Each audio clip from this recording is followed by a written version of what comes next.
I am from KNM Government Degree College, Miryalagoda, lecturer in economics, P. Prabhakar Rao. Today we discuss about ISOCONT curve. The number one here, definition of ISOCONT curve. Definition of ISOCONT curve. Definition of ISOCONT curve. ISOCONT curve. So, what is the definition of ISOCONT curve? Here is in Telugu, sama utpatti అని చెప్తా ఉన్నాం. సమ ఉత్పత్తి అంటే ఏంటంటే ఇక్కడ 100 100 100 100 100 100 సమోత్పత్తి. ఈ సమోత్పత్తి అనేది ఏ ఫ్యాక్టర్స్ ఆఫ్ ప్రొడక్షన్ వల్ల లభిస్తుందంటే ఇక్కడ మనం ABCDEF అనేటువంటి ఉత్పత్తి కారకాల సముదాయాలు తీసుకున్నాం. మనం ఫ్యాక్టర్స్ ఆఫ్ ప్రొడక్షన్స్ యొక్క గ్రూపును తీసుకున్నాం. మనం ఈ గ్రూపులలో labour, capital, production, marginal rate of technical substitution, ప్రతిస్థాపన పంత సాంకేతిక రేటు అని చెప్పి తీసుకున్నాం. మనం అక్కడైతే ఎట్లయితే మనం ఉదాసీనత ఒక రేఖల్లో ఉపాంత ప్రతిస్థాపన పంత రేటు అంటామో, ఇక్కడ marginal rate of technical substitution అంటాం మనం. సో అక్కడ ఇక్కడ సేమ్ ఉంటుంది కాన్సెప్టు, మనం కన్ఫ్యూజ్ కావాల్సినటువంటి అవసరం లేదు. అంటే సమాన ఉత్పత్తి ఇచ్చేటువంటి ఈ గ్రూపు సముదాయాలు అవుతున్నాయో, ఒకే రకమైనటువంటి ఉత్పత్తి సముదాయాన్ని ఇచ్చేటువంటి ఎల్ మరియు క్యాపిటల్ సంబంధించినటువంటి గ్రూపుల్ని అన్నింటినీ తెలియజేసేటువంటి బిందువుల్ని కలపకొచ్చే రేఖనే సమోత్పత్తి రేఖ అంటారు. ఒకే రకమైనటువంటి ఉత్పత్తి స్థాయిని 100 100 100 100 100 ఒకే రకమైన ఉత్పత్తి స్థాయిని అందించేటువంటి లేబర్ మరియు క్యాపిటల్ యొక్క సముదాయాలకు సంబంధించినటువంటి బిందువులన్నింటినీ కలపగా వచ్చే రేఖనే మనం సమోత్పత్తి రేఖ అని చెప్తాం, లేక ఐసోకాంట్ కర్వ్ అంటాం. So in English, which groups are produced the same quantity of production by the labor and capital,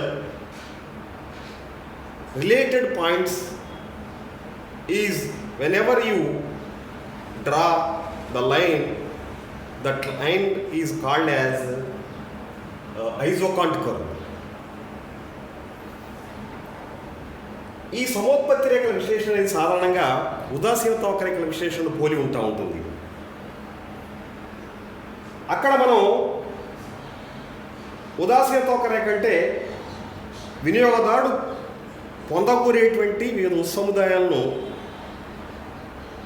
కలపగా వచ్చే రేఖని, సమాన సంతృప్తినిచ్చేటువంటి బిందువులంటి కలపగా వచ్చే రేఖని ఉదాసీనత వక్రరేఖ అని చెప్తాం మనం. ఇక్కడ ఒకే రకమైన ఉత్పత్తి స్థాయిని అందించేటువంటి లేబర్ క్యాపిటల్ యొక్క వివిధ సముదాయాలు తెలియజేసేటువంటి బిందువులంటి కలపకొచ్చే రేఖనే మనం సమోత్పత్తి రేఖ అంటాం మనం. అదేవిధంగా అక్కడ మార్జినల్ రేట్ ఆఫ్ సబ్స్టిట్యూషన్, ప్రతిస్థాపన ఉపాంత రేటు ఉంటే ఇక్కడ marginal rate of technical substitution ఉంటుంది, ఉపాంత సాంకేతిక ప్రతిస్థాపన ఉపాంత రేటు ఉంటుంది. అంటే లేబర్ని ఇంక్రీజ్ చేసుకుంటూ పోయినప్పుడు వివిధ ఉత్పత్తి స్థాయిల వద్ద క్యాపిటల్ని క్రమంగా వదులుకుంటున్నాడు. ఇక్కడ ఒక లేబర్ను అదనంగా చేసడం కోసం 5 క్యాపిటల్ యూనిట్స్ని ఈజ్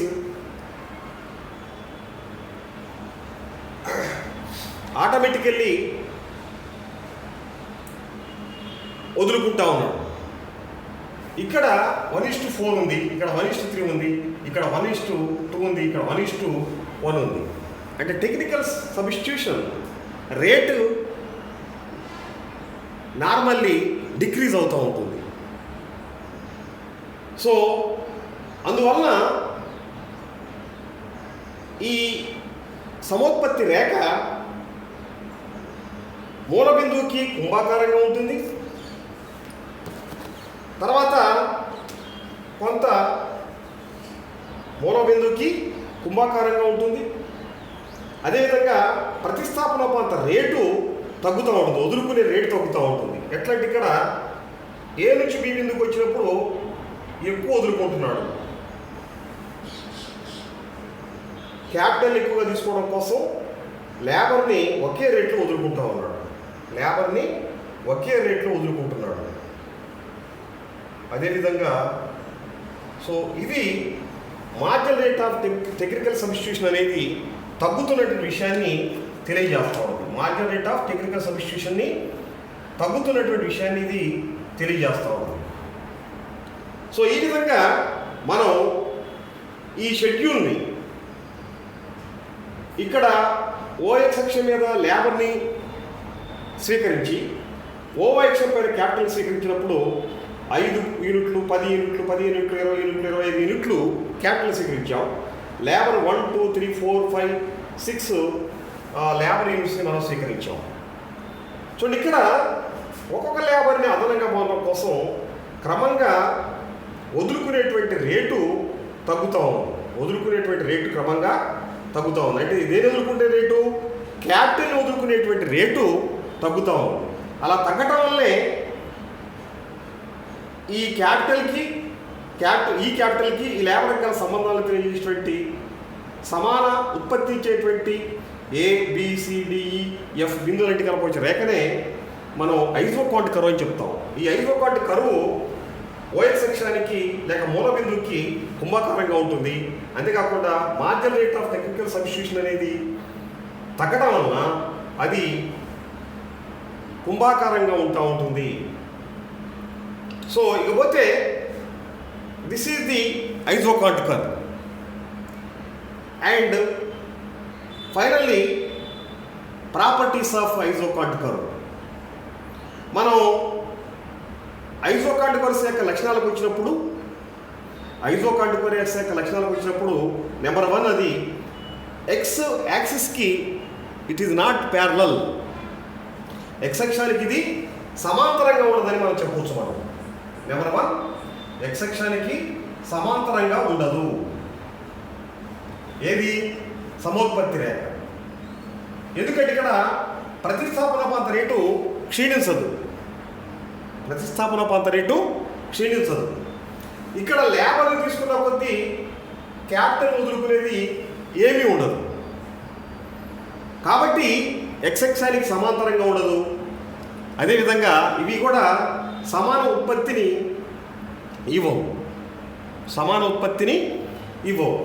ఇకపోతే రెండో దానికి వచ్చినప్పుడు it is not parallel to Y axis. అంటే లేబర్లో చేంజ్ ఉండదు, ఇక్కడ క్యాపిటల్ పెరుగుతూ ఉన్నది. అంటే marginal rate of technical substitution అనేది ఇక్కడ ఇట్ ఈస్ నాట్ డిక్రీజ్డ్ అన్నమాట. So it is not parallel to Y axis. ఇక మూడో దానికి వస్తే it is not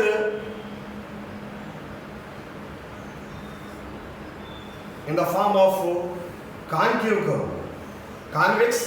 This is concave. అంటే పుటాకారంగా ఉండదు. ఇక్కడ marginal rate of technical substitution X for Y or labour for Y అనేది పెరుగుతూ ఉండదు, తగ్గాల్సింది వై పెరుగుతూ ఉండదు. అందువల్ల ఇక్కడ ఐసోకాంట్ కర్వ్ అనేది పుటాకారంగా ఉండదు. ఇకపోతే నాలుగో దానికి వచ్చినప్పుడు ఇది కొద్దిగా కీలకమైంది. ఐసోకాంట్ కర్వ్స్ అనేవి పరస్పరం ఖండించుకోవు. They are not intersect with reciprocal. అంటే పరస్పరం ఖండించుకోవు. ఏంటివి అంటే ఐసోకాంట్ కర్వ్స్ అని చెప్తూ ఉంటాం. సో ఐసోకాంట్ కర్వ్స్ ఖండించుకుంటే ఏమవుతుంది అంటే ఒక అసంగతమైనటువంటి ఫలితం వస్తూ ఉంటుంది. అసంగతమైన ఫలితం అంటే ఏంటంటే ఒకే రేఖపైనటువంటి బిందువులు సమానోత్పత్తిని తెలియజేస్తాయని చెప్పుకున్నాం మనం. ఒకే రేఖపైనటువంటి లేబర్ అండ్ క్యాపిటల్ యొక్క వివిధ సముదాయాలు సమానోత్పత్తిని తెలియజేస్తాయి అనుకున్నాము. కానీ ఇక్కడ ఒకే రేఖపైనటువంటి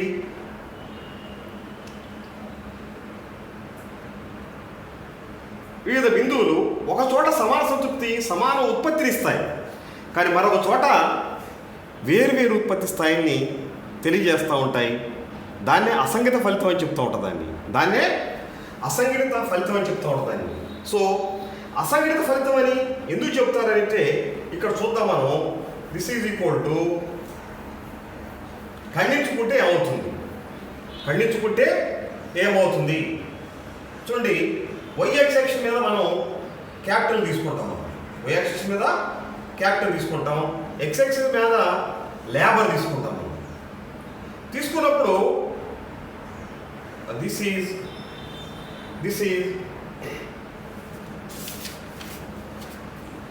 is IQ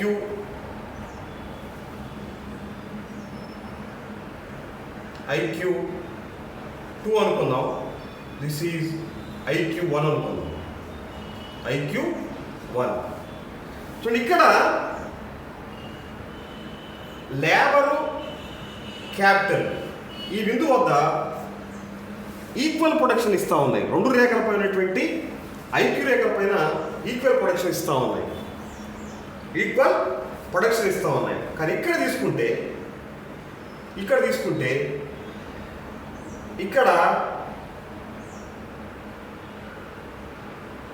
this is B and this is C.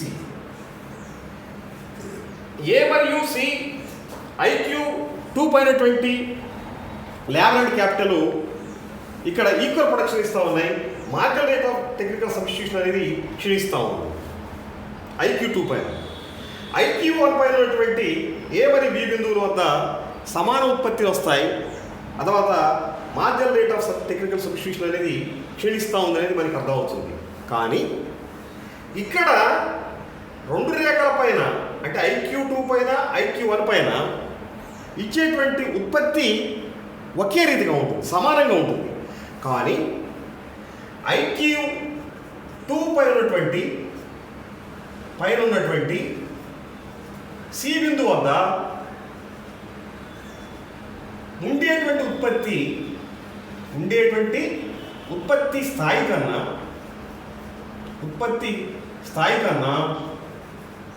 B బిందువు వద్ద ఉన్నటువంటి అంటే IQ1 పైన ఉన్నటువంటి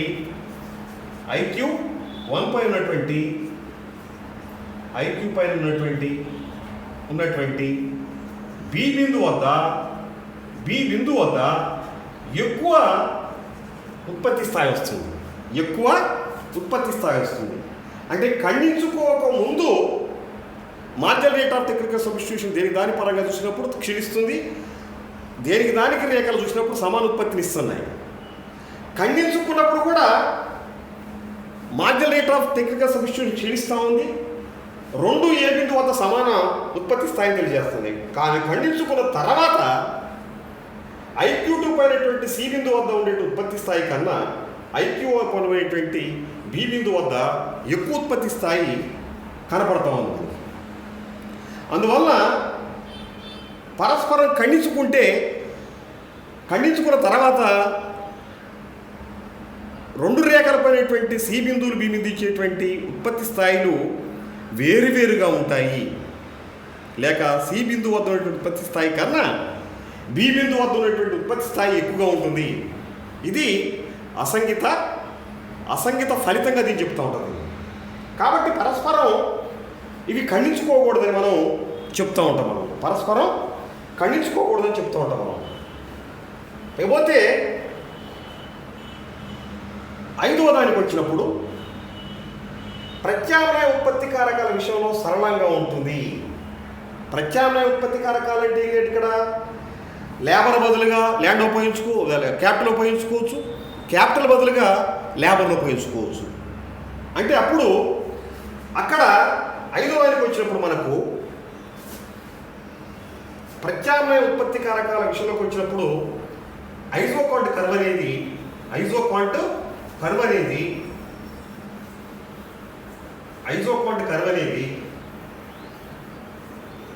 డిమాండ్ రేఖ స్వభావాన్ని కలిగి ఉంటుంది, లేక లెఫ్ట్ టు రైట్గా ఉంటుంది. This is capital, Y axis capital and X axis labour తీసుకుంటే మనకు ఇక్కడ సబ్స్టిట్యూట్స్ ఫ్యాక్టర్స్ ఆఫ్ ప్రొడక్షన్స్ విషయంలో సరళంగా ఉంటుంది. This is IQ line. అంటే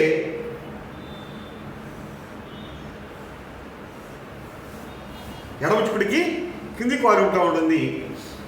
దీని బదులు దీనైనా ఉపయోగించుకోవచ్చు, లేక దీని బదులు దీనైనా కూడా ఉపయోగించుకోవచ్చు. కానీ ఈ బిందు ఇచ్చేటువంటి ఉత్పత్తి స్థాయి కానీ ఈ బిందు ఇచ్చేటువంటి ఉత్పత్తి స్థాయి కానీ సమానంగా ఉంటుంది. అందువల్ల ప్రత్యామ్నాయ ఉత్పత్తి కారకాల విషయంలో ఇక్కడ సమోత్పత్తి రేఖ అనేది డిమాండ్ రేఖ స్వభావాన్ని కలిగి ఉంటా ఉంటుంది. ఇక పూరక వస్తువుల విషయంలో ఉన్నాయి. పూరక వస్తువుల విషయంలో అంటే ఏంటంటే, పూరక వస్తువులు అంటే కాంప్లిమెంటరీస్ అంటే ఒకదాని ఉపయోగించకపోతే మరొక దాని యొక్క ఉపయోగం ఉండదు, లేక రెండు ఉత్పత్తి కారకాలు ఉపయోగించినప్పుడు మాత్రమే ఉత్పత్తి బయటకు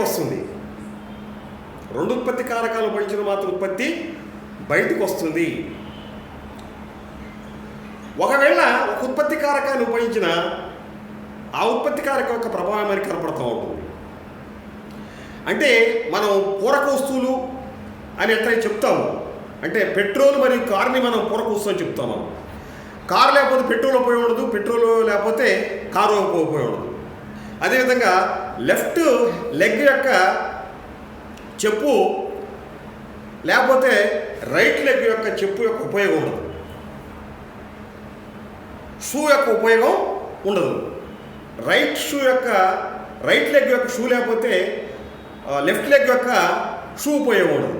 so these are the complementaries అని చెప్తూ ఉంటారు. కాంప్లిమెంటరీ ఫ్యాక్టర్స్ ఆఫ్ ప్రొడక్షన్ చెప్తూ ఉంటారు.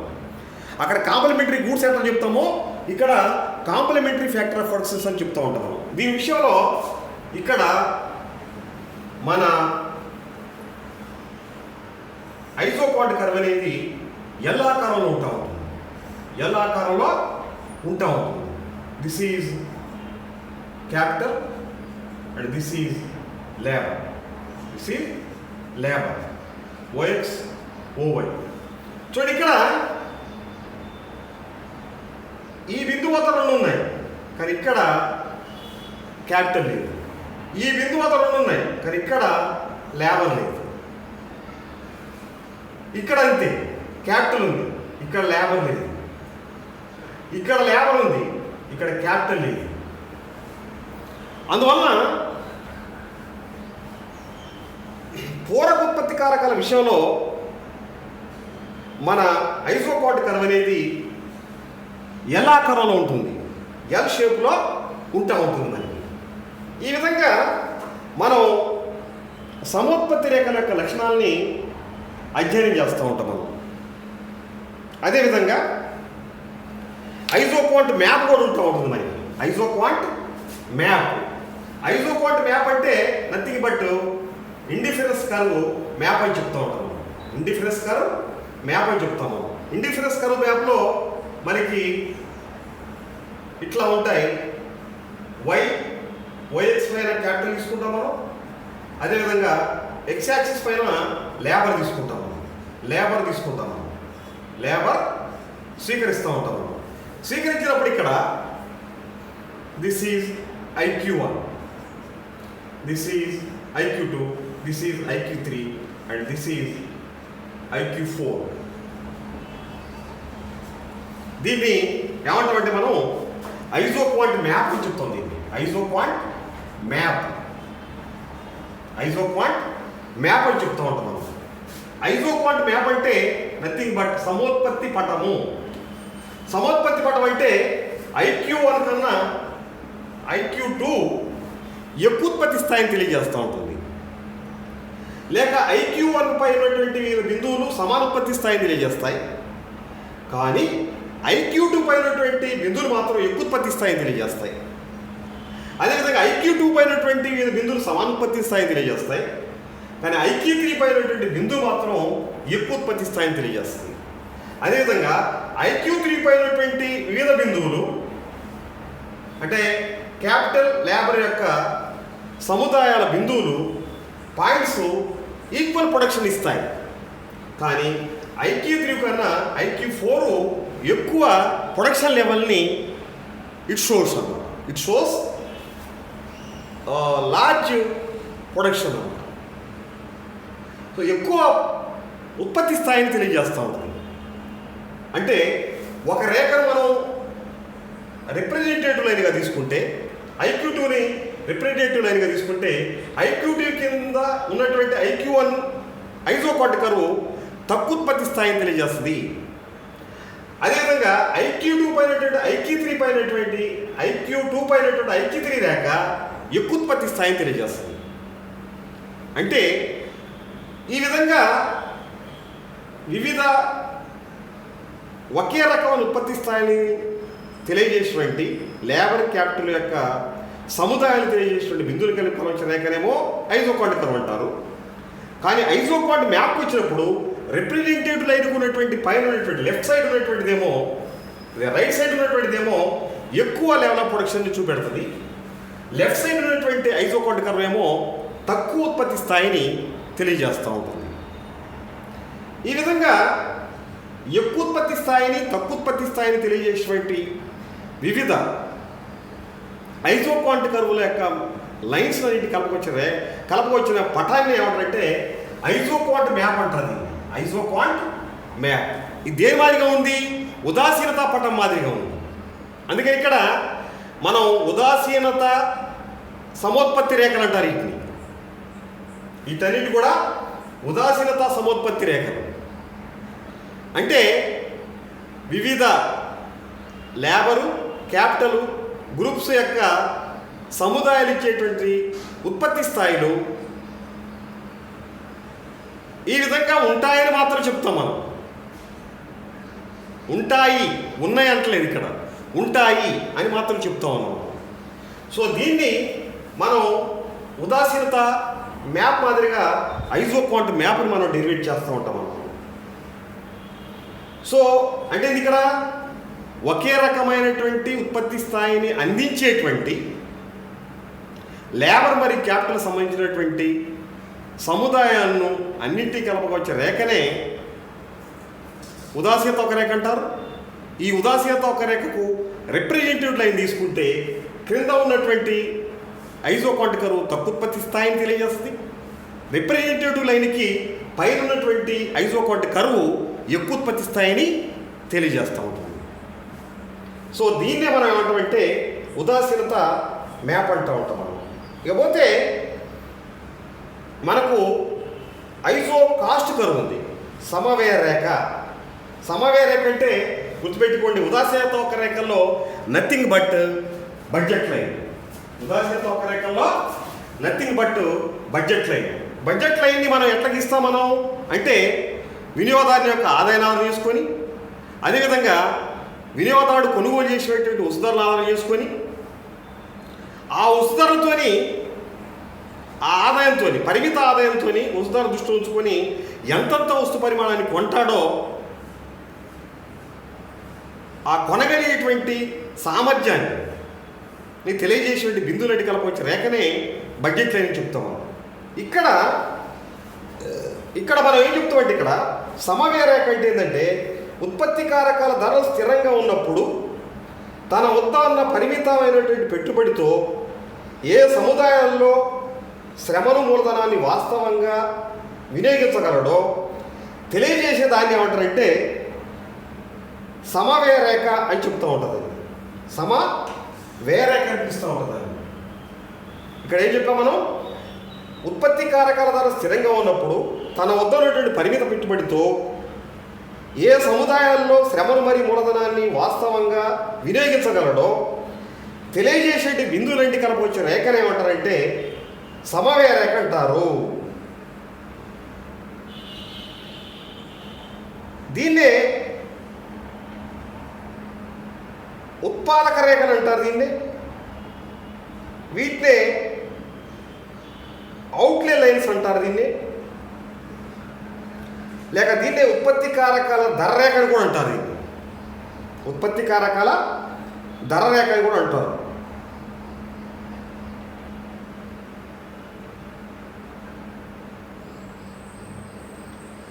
అయితే శ్రమ మరియు మూలధనం యొక్క వివిధ సముదాయాలకు సంబంధించినటువంటి